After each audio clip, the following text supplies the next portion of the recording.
সন্তান সন্ততি মানুষ করার জন্য এবং আইডেন্টিটি ক্রাইসিস থেকে বেঁচে থাকার জন্য প্রতিকূল পরিবেশে আপনারা সন্তানদের জন্য কি করতে পারেন? 1, 5 ওয়াক্ত সালাত আদায়, মসজিদের সাথে সম্পৃক্ত থাকা, কোরআন শিখানো, একসাথে খেতে বসা, বাবা মায়ের সাথে যেন একসাথে খেতে বসে। দিনে 3 বার যদি খেতে বসে খুবই ভালো, না হলে 2 বার, না হলে 1 বার। হোটেলে যাওয়া বা বিচ্ছিন্নভাবে খাওয়া, এটির চাইতে পারিবারিক বন্ডিংকে বাড়ানোর জন্য একসাথে খেতে বসা অনেক গুরুত্বপূর্ণ।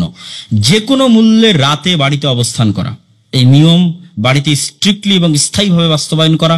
যেখানেই যাক, ঘুরতে ফিরতে রাতে সন্ধ্যার পূর্বে বাড়িতে ফিরে আসতে হবে, ছেলে হোক অথবা মেয়ে হোক, এবং বাড়িতে রাতে অবস্থান করতে হবে।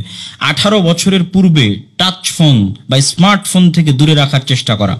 18 বছরের পূর্বে বা বয়স এবং বুদ্ধি ম্যাচুরিটি আসার পূর্বে আবাসিকে পড়তে না পাঠানো।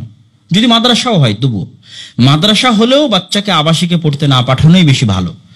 যত বয়স পর্যন্ত আপনি তাকে কাছে নিয়ে রেখে বাবা মায়ের সাথে একসাথে খেয়ে উঠে পড়ে সে জ্ঞান অর্জন করতে পারবে, সেটি মাদ্রাসাতেও যদি হয় তাহলে সেটি সবচেয়ে ভালো। মসজিদ ভিত্তিক এক্সট্রা কারিকুলাম অ্যাক্টিভিটিসে বাচ্চাদেরকে জড়িত করা।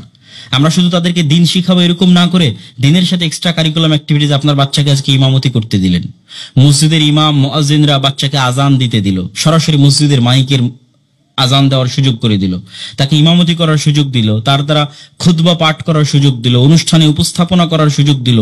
রমাজান কেন্দ্রিক ব্যাপক কার্যক্রম হাতে নিতে পারে এক্সট্রা কারিকুলাম অ্যাক্টিভিটিস মসজিদ কেন্দ্রিক। বাচ্চারাই যেন নাই, আপনাদের ছেলে মেয়েরাই যেন নাই। বিভিন্ন প্রতিযোগিতা হতে পারে, ইফতার আয়োজন হতে পারে। অমুসলিম দেশে যারা বসবাস করছেন তারা বাচ্চাদেরকে ইসলামের প্রতি দাওয়াত দেওয়ানো, শুধু জ্ঞান শিখিয়ে ক্ষান্ত হন না, বাচ্চাকে উদ্বুদ্ধ করেন যে সে অমুসলিমদের মধ্যে ইসলাম নিয়ে দাওয়াত দিক, তার ফ্রেন্ড সার্কেলের মধ্যে ইসলাম নিয়ে দাওয়াত দিক। যে রাইটস ব্যবহার করার সুযোগ তার আছে, সেই রাইটস ব্যবহার করে সে ইসলামের দাওয়াতটা মানুষের মধ্যে দিক। তাহলে যখন সে নিজে থেকেই ইমামতি করানো, আজান দেওয়া, ঠিক আছে, বক্তব্য দেওয়া, দাওয়াত দেওয়া, এই ধরনের এক্সট্রা কারিকুলাম অ্যাক্টিভিটিসে জ্ঞান শিখার পাশাপাশি যুক্ত হবে, তখন তার মনের মধ্যে যে প্রশস্ততা কাজ করবে, তার মনের মধ্যে যে আগ্রহ কাজ করবে, তা অন্য সময় কাজ করা কঠিন আছে। তারপরে জরুরি যেটি, সেটি হচ্ছে বাড়িতে মাঝে মধ্যেই পারিবারিক মিটিং করা। আমার আব্বু সব সময় আমাদের বাসায় এটা এখনো করে থাকেন। যখন থেকে আমাদের বয়স হয়েছে তখন থেকে দেখছি, আজ পর্যন্ত দেখছি যে অনুষ্ঠান যেভাবে হয় ঠিক সেভাবে, এবং এটা করা উচিত। যেমন আজকের অনুষ্ঠানের এখানে উপস্থাপক আছে, এখানে হামদ সানা আছে, এখন অমুক কথা বলবে, এখন অমুক কথা বলবে, টাইম টেবিল আছে।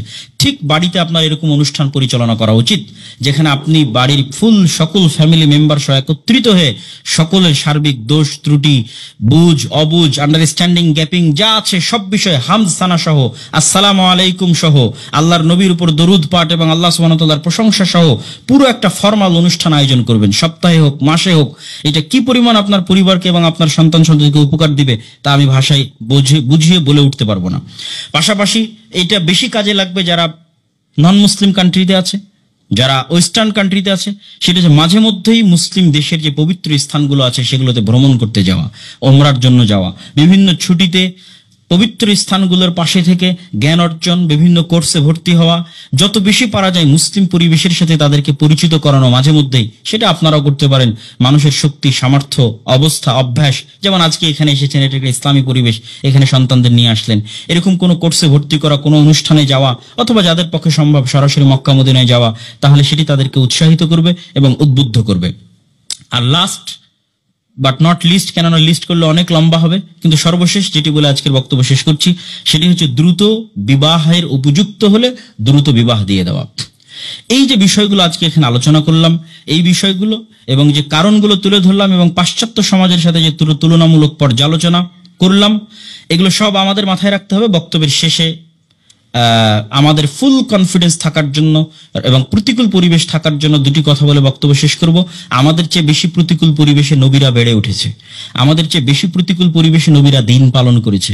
মুহাম্মদ সাল্লাল্লাহু আলাইহি ওয়াসাল্লামের পরিবেশ মক্কায় যখন ছিলেন তখন আমাদের চেয়ে বেশি প্রতিকূল ছিল।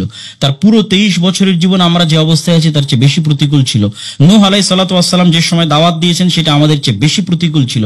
অতএব প্রতিকূল পরিবেশ হলেই দিন হারিয়ে দিতে হবে, বা কোথায় থেকে আমি শিখবো? আমাদের নবীর জীবনী থেকেই শিক্ষা আছে, অতীতে চলে যাওয়া নবীদের জীবনী থেকে শিক্ষা আছে। ইব্রাহিম আলাইহিস সালাম আমাদের চেয়ে বেশি প্রতিকূল পরিবেশে এককভাবে দিনের উপর অটল থেকেছেন, কোনো প্রকার কম্প্রোমাইজ ছাড়া। অতএব ইব্রাহিম আলাইহিস সালাতু ওয়াস সালামের কাছে শিখার আছে, তার ছেলে ইসমাইল, ইসহাক, তার স্ত্রীদের কাছে শিখার আছে, তথা পৃথিবীতে যারাই চলে গেছেন দিনের উপর তারা প্রতিকূল পরিবেশে দিন পালন করে গেছেন। রাসূলুল্লাহ সাল্লাল্লাহু আলাইহি ওয়াসাল্লাম এর একজন সাহাবী খুবাইব রাদিয়াল্লাহু তাআলা আনহু, তিনি বলছেন, লাস্তু উবালি হিনা উকতালু মুসলিমান, আমি পরোয়াই করি না কোনো কিছুর যদি আমার মৃত্যু হয় ইমানের উপর, ইসলামের উপর, আর কিছুই আমি পরোয়া করি না। আমি ইসলাম এবং ইমানের উপর আমার মৃত্যু হচ্ছে, এটির চাইতে আর কোনো কিছু আমার কাছে পড়া না। আমার বাড়ি থাকলো কি গেল, চাকরি থাকলো কি গেল, জি না, আমি মুসলিম আছি, ইমানের উপর আছে, এটি আমার কাছে সবচেয়ে মর্যাদার।